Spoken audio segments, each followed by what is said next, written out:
still hidden as Brahmans in Ekachakra. The Pandavas heard the news that was setting the whole country moving.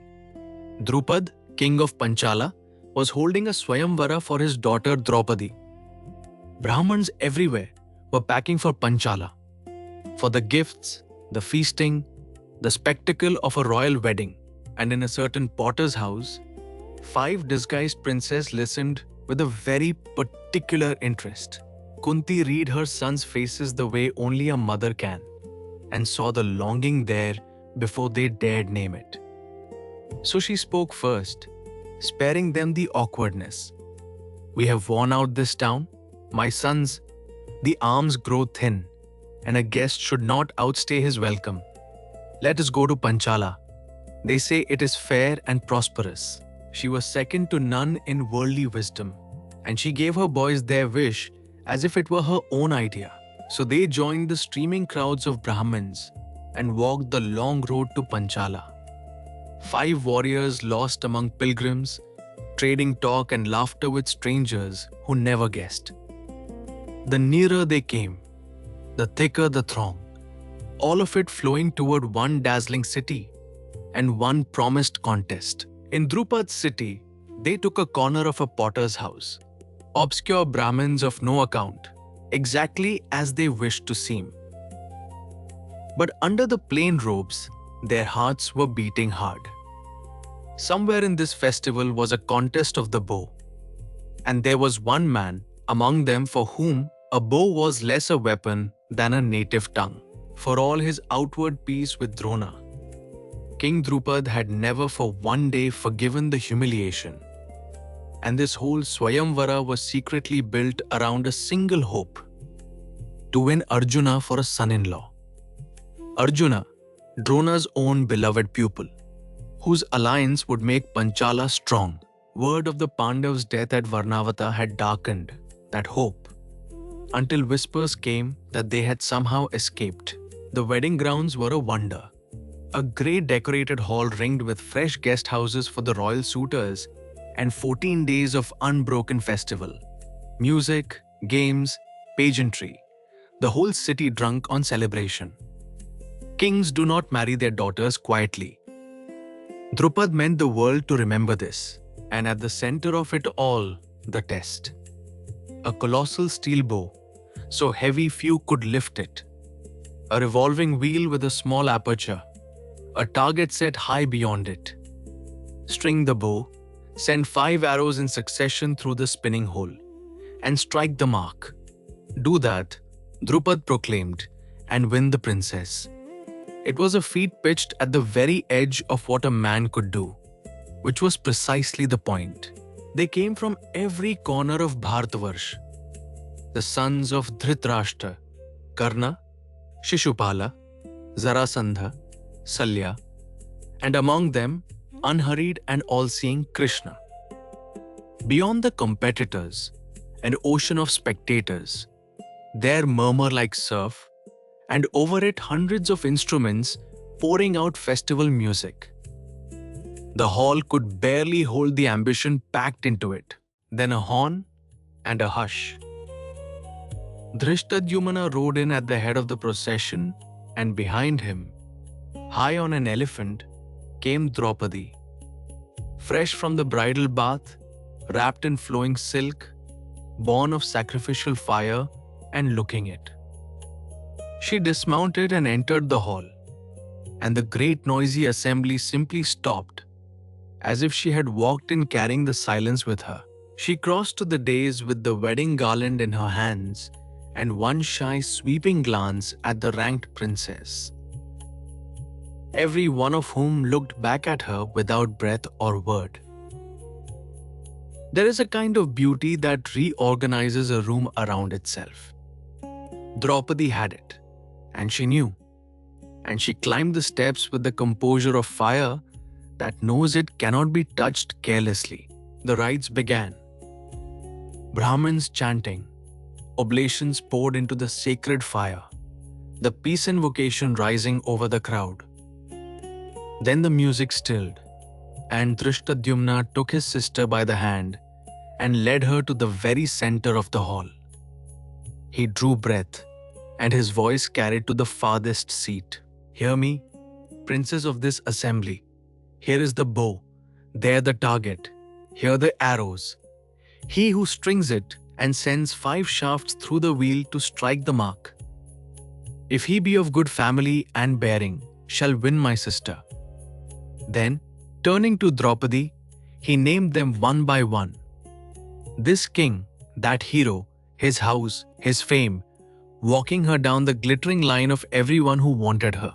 One after another, the great princes rose to try, and one after another, the bow defeated them. It would not bend. It would not even be strung. It lay in their straining arms like something that despised them. They went back to their seats, red-faced and smaller than they had come. And the pile of humiliations grew. Sisupala, Jarasandha, Salya, Duryodhana, all tried, all failed. Then Karna rose, and the hall leaned forward, certain at last. He took the bow, bent it, nearly so nearly, and then the string flashed back, and the great weapon leapt from his hands like a living thing refusing him. By a hair, the finest archer present was denied. The murmurs turned dangerous. Anger rippled through the assembly. A rigged test, some cried, an insult designed to shame kings. And into that swelling clamor a young man rose, not from the thrones, but from among the brahmans, and walked toward the bow. The clamor caught, stumbled, and fell into a strange, waiting quiet.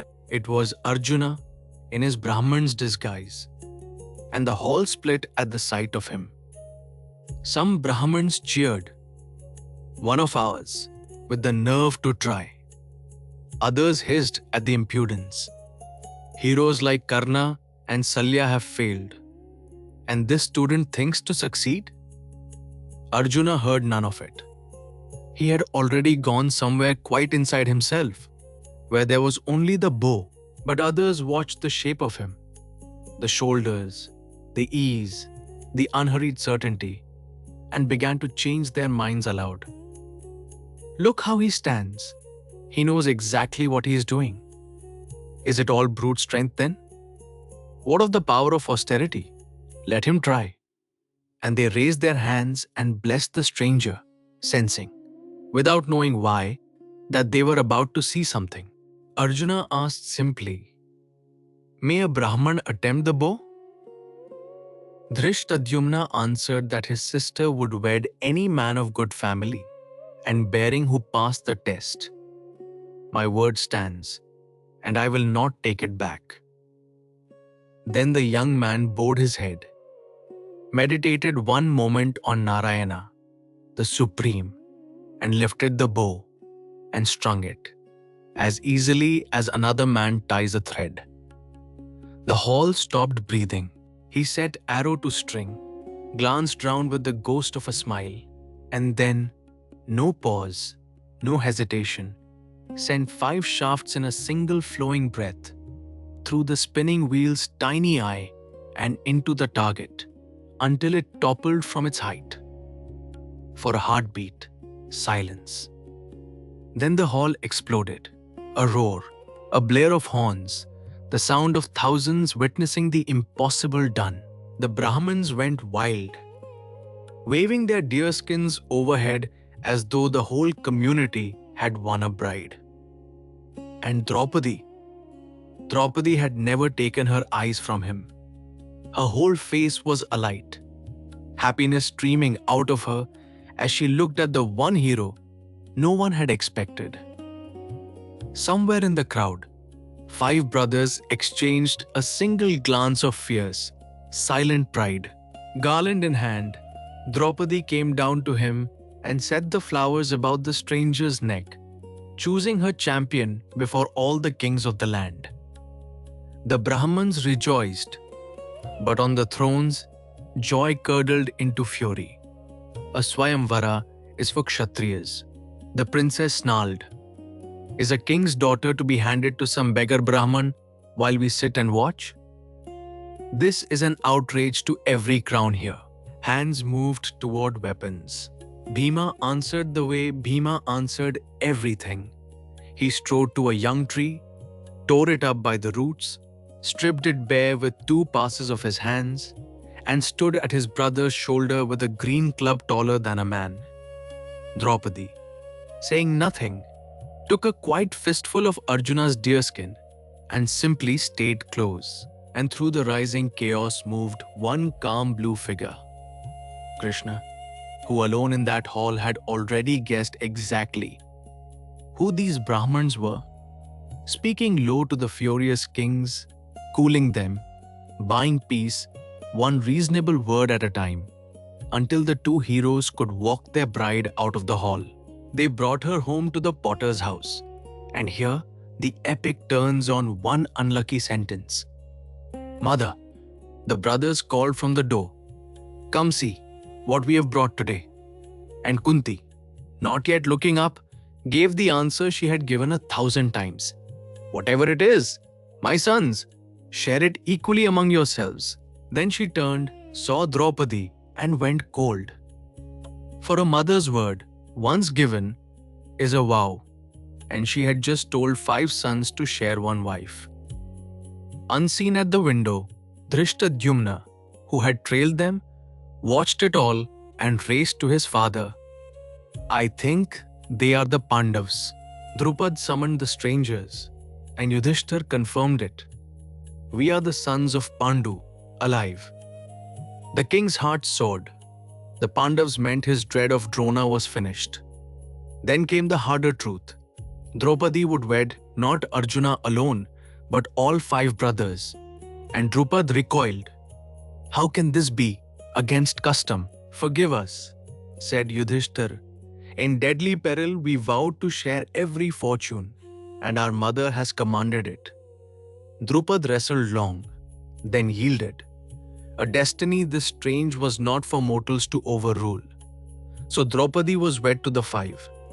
Panchala blazed, and the world would soon learn that the Pandavas lived.